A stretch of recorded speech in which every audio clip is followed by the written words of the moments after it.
Hello once again, Niner Faithful, and welcome to the regular season debut episode of 49ers Playbook on the channel that's trying to answer the whys and hows of the game. On opening weekend, the 49ers rolled into Acrisure Stadium and hammered the Steelers in a blowout win. After an offseason of so many questions and quarterback drama, the team silenced many of its doubters by putting up 30 points and holding the Steelers to a single scoring drive.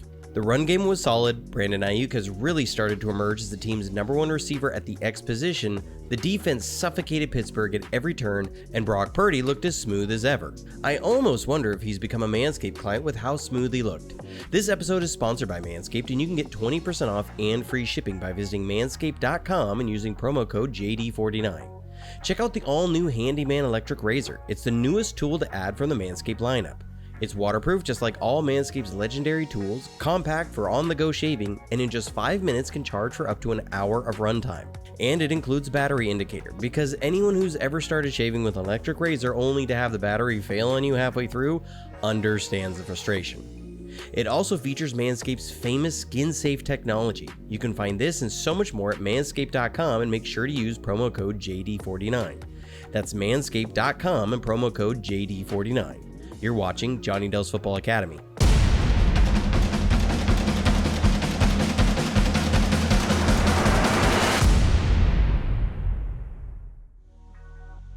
There was a lot of good stuff on both sides of the ball, but particularly the offense, so we'll work first through the offensive film and then highlight the defense. Both played exceptionally well though. Also, this season you can watch all the review episodes of 49ers Playbook ad-free by joining our Patreon or becoming a subscriber on X as soon as the app formerly known as Twitter approves my application. Right from the first play, Brock Purdy was showing some nice stuff. Here is the first play of the game and the Steelers are showing a shell coverage, cover 4. We have a spacing plus sucker concept dialed up. A spacing concept is a short curl with a flat route, and the sucker is a short curl with a basic route. You love the quick decisiveness. He takes the snap, reads the mic with eyes on Kittle, and hits Debo. It's these things that keep the offense on schedule and set the tone for the whole game.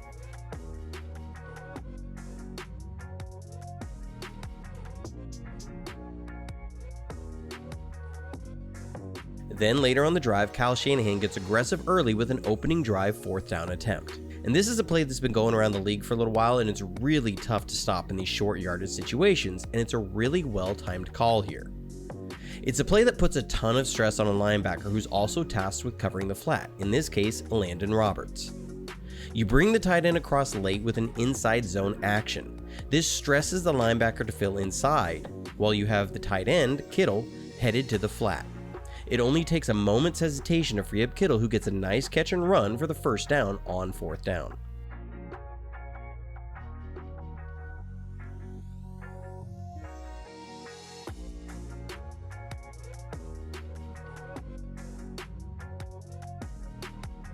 One thing that really stood out all game was how good Brandon Ayuk was.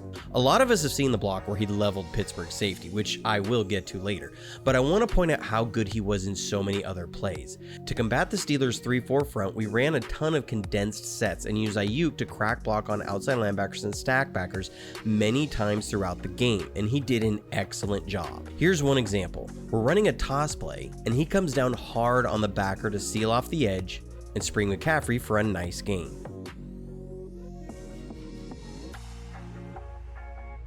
Then it's so nice to have a running back the caliber of Christian McCaffrey with the 49ers.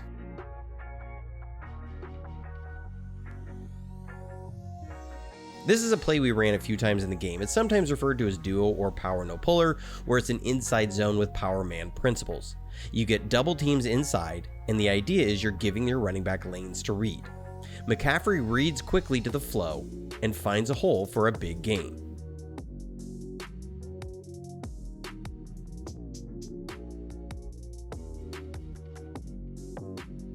Then we cap off the drive with a touchdown pass to Brandon Ayuk.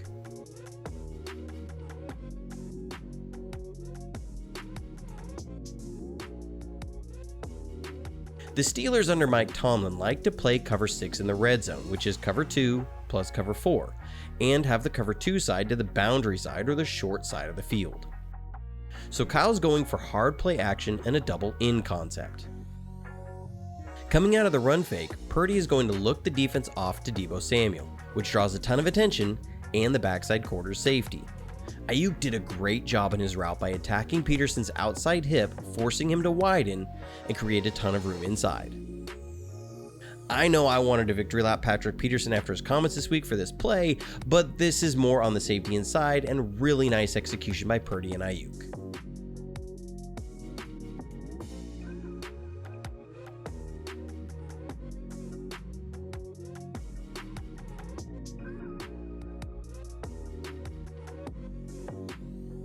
Then on the next drive, we get another chunk gain to Ayuk.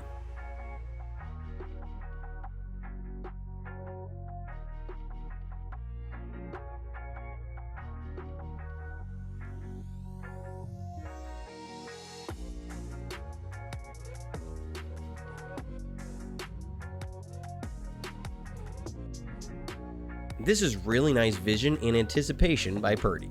We first motion McCaffrey out wide and with the corner on him, reveal zone coverage. With two safeties, it's Tampa 2 zone. Then we shift McCaffrey into a stack formation. We're going to run a sucker concept with Ayuk and McCaffrey, with George Kittle running a clearing route down the seam. In Tampa 2, the Mike is responsible for matching the number 3 receiver down the seam. Purdy sees the coverage right from the snap, and I love how he's not in a hurry. He sees the Mike match Kittle and knows he's got Ayuk over the middle. The throw is on time, on the money, and it allows Ayuk to get a nice run after the catch, and it leads to a field goal on the drive.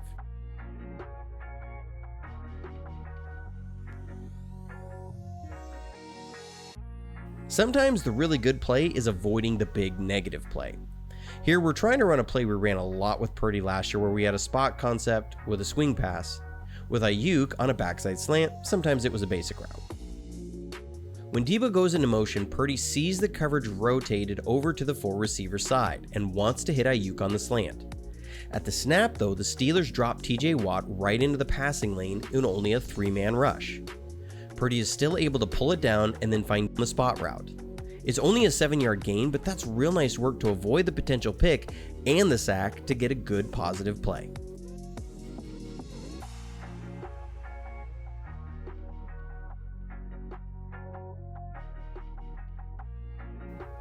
It also helps when your offense can pick up a first down on 2nd and 10 running the ball. We're in a completely balanced, condensed set. This stresses a defense so much because with both Kittle and Juice off and being the blockers in space they are, San Francisco can bring strength of numbers in the run game to either side of the line. Here, they're coming with the counter lead where you'll have down blocks, pull Burford to kick out the end man, and have Juice lead up through the hole. You see the down blocks wash down, Kittle and Juice pick up the linebackers, and it springs a nice hole for McCaffrey, who won't go down with just arm tackles. Then the thing about this offense is that they emphasize executing the simple things really well.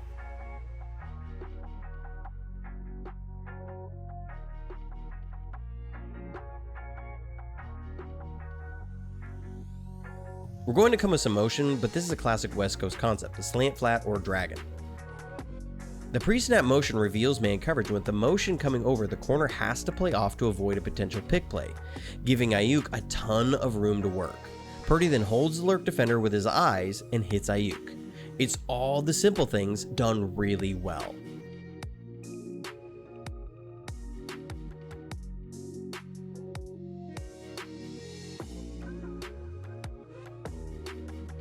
Then Purdy caps off the drive with a back shoulder fade to Ayuk. This is the stuff that's exciting about where the offense can go. Ayuk is really coming into the role as the X receiver and that go-to guy against man coverage on the outside. The Steelers are playing a man match coverage, and Purdy sees Peterson and bump and run. Once his back is turned, Purdy goes for the back shoulder and makes a really nice throw and a heck of a catch by Ayuk for the score.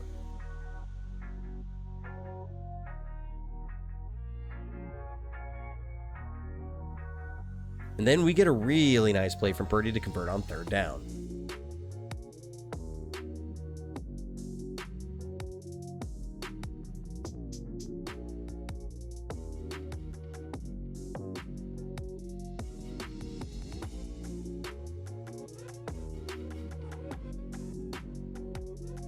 We start out with McCaffrey out wide, and with the linebacker on him, it reveals man coverage and he shifts inside. The safeties are showing like they're going to split out and cover 2-man, which is soft over the middle, and we have a levels concept dialed up, which is a basic route paired with an in route. You have CMC on a linebacker here, so pre-snap, that's where you'd like to go with the ball. But post-snap, the Steelers rotate into cover 1 robber with the safety driving on what would be McCaffrey's route. Purdy sees it, doesn't pull the trigger, but maneuvers through the pocket, keeps his eyes downfield, and hits Ayuk on his basic route as it clears the inside help. That's really good stuff from Purdy.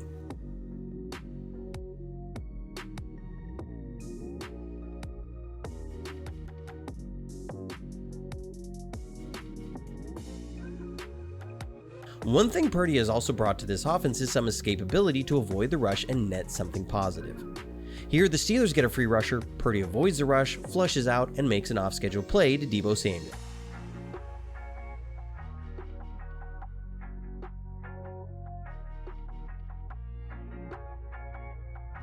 Then, coming out of the half, we get things going with a decent gain.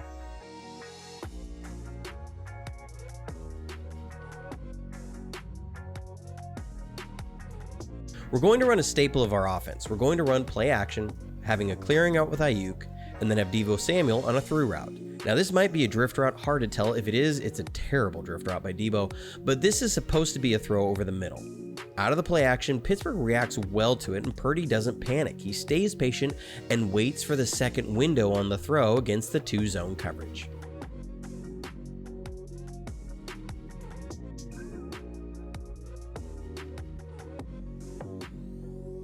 This then sets up a huge explosive in the run game for a touchdown.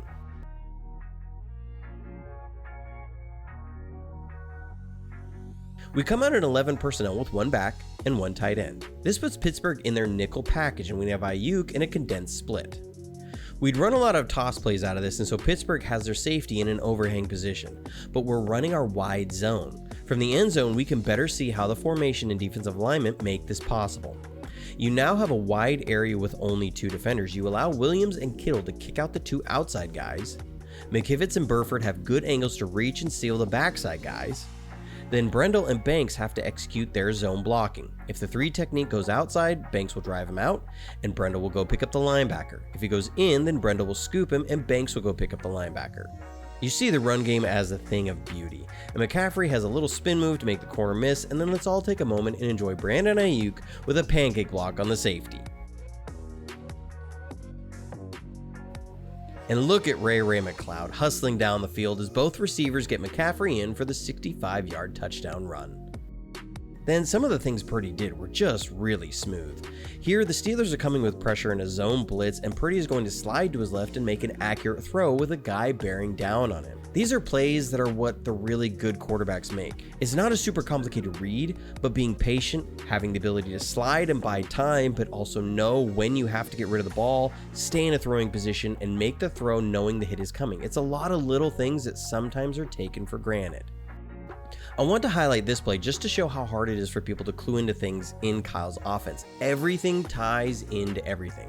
Remember that 4th down conversion on the first drive of the game? That happens because we run this play. Here, you're going to see the same action. The tight end will come across and you get the inside zone handoff. This time, the linebacker is hesitant to attack the run fit, having been beat for a first down, and you see the chunk gain on the run.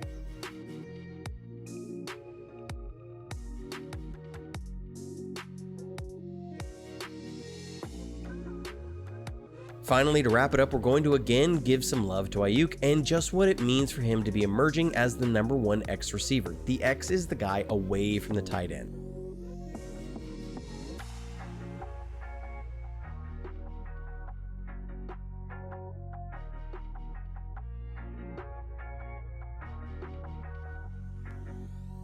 Here we motion Kittle across with the man following. This reveals man coverage. With the single safety, this is going to be cover 1 lurk. We're going to have Ayuk on a deep out route, and this is where Purdy and Kyle Shanahan are trusting Ayuk with this. Purdy is going here the whole way. Here he is in his windup before Ayuk has even come out of his break, and Ayuk gets a ton of separation. That is exciting. That is Ayuk being exactly what this team needs.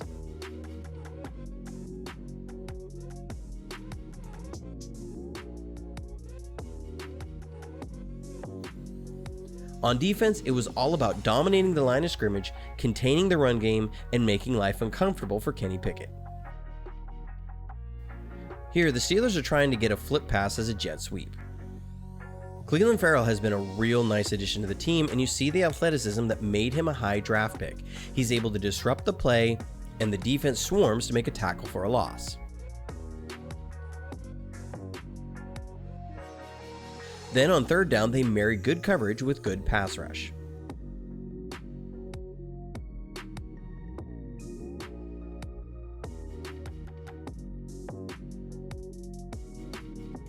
The Steelers are going to try and run a mesh concept with an over route and a drag route. They're looking to work the will linebacker here. If he sits on the curl, then you hit the drag. If he drives on the drag, then you have the curl work back outside away from the other linebacker. Warner and Greenlaw do a phenomenal job of handing off these routes though, as Warner takes the over route and Greenlaw takes the drag, forcing Pickett to hold the ball and allows the pass rush to get home. First with Armstead and then Drake Jackson to clean it up.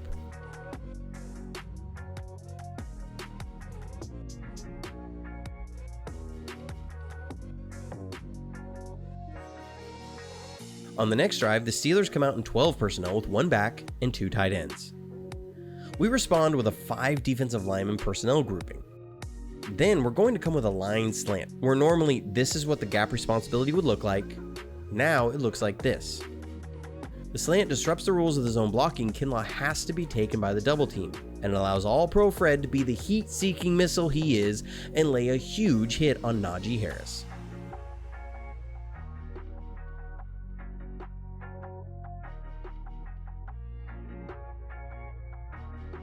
Then the drive ends in a Mooney Ward interception. This is a case where Pickett saw Ward impress man on his guy, took a shot, and lost. This is why you go out and you spend big money on him. He locks up with the receiver, being careful to stay underneath Hufanga to not get picked, and he also knows he's got inside help, so he maintains his outside leverage so he's in perfect position on the throw.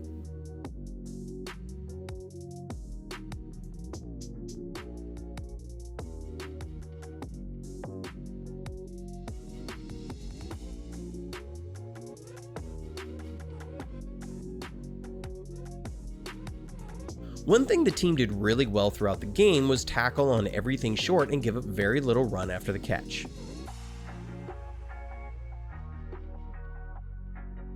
Here, the Steelers are running something we like to run a lot, the slide concept. Lenore does a really good job here. He sees what's coming, knows he's not in position to stop the catch, and so he takes a really good angle to be able to attack the ball carrier and stop him for a little gain after the catch. It's the little things like this that keep a 5 or 6 yard gain to a 2 yard gain and knocks the offense off schedule.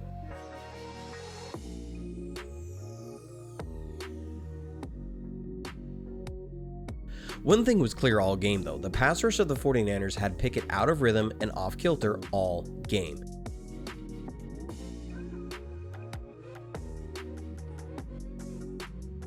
Here, Ferrell wins with the speed rush and that bend he has and nearly forces a pick to Fred Warner.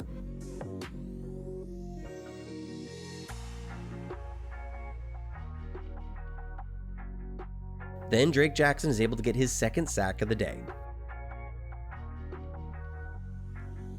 We're running a stunt here with Armstead where Jackson and Hargrave will drive down and Armstead will loop around.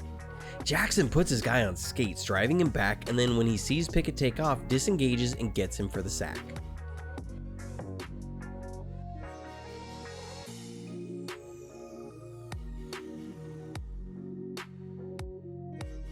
Then, to start the next drive, we saw the money spent this offseason going to good use. The 49ers signed Hargrave in free agency and Nick Bosa to a record extension just days before the season started. Here, the Steelers are trying to run a wide zone at those guys, but they get zero movement. Nick Bosa stands up the tackle, compressing the edge, and Hargrave eats up the double team. Look at the point of attack, how those two guys have completely plugged up the point of attack and it stuffs the run.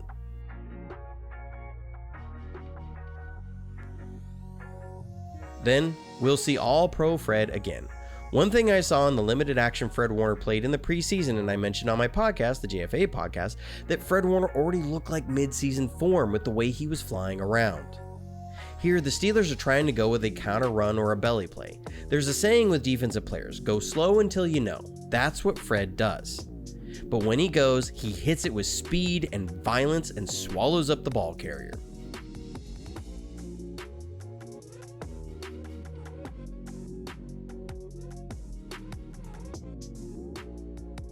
Then with the Steelers nearing desperation time, they get stopped on 4th down after being in 3rd and 4 inside the 49ers 10-yard line.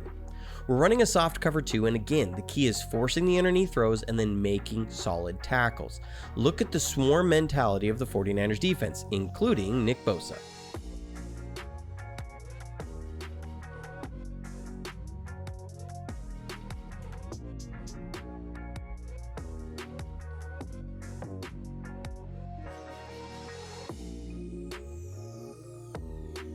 Then on 4th down, the only thing I can think is that Pickett thought his tight end was going to curl back outside, but this is a turnover forced by the defense with tight coverage.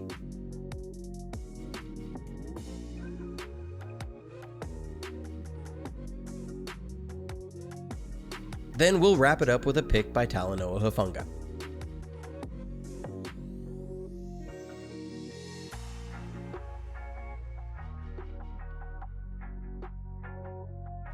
It's later in the game and we're in Tampa 2 coverage here, where Fred Warner will match down the middle of the field.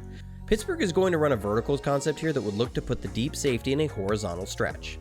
Against most teams, this is a win. You'd love to have a guy matched up on another team's Mike running down the field, but there's very few players like Fred Warner, as he matches the seam perfectly, undercuts the route perfectly, nearly picks it off himself, but gets the deflection to Hufanga for the pick that pretty much ends all hopes Pittsburgh had in the game.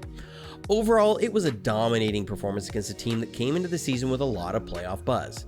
It's hard not to be excited about the 49ers this year, as the team looks absolutely stacked with talent on both sides of the ball and with the strong play of Brock Purdy. As always, if you'd like to support the channel in any way, I'll have links for that below. And if you like the video, like and subscribe, and make sure to hit the notifications bell to be alerted to when a video goes live and to also catch every episode of the JFA podcast. But until next time, stay safe, stay healthy, and go Niners.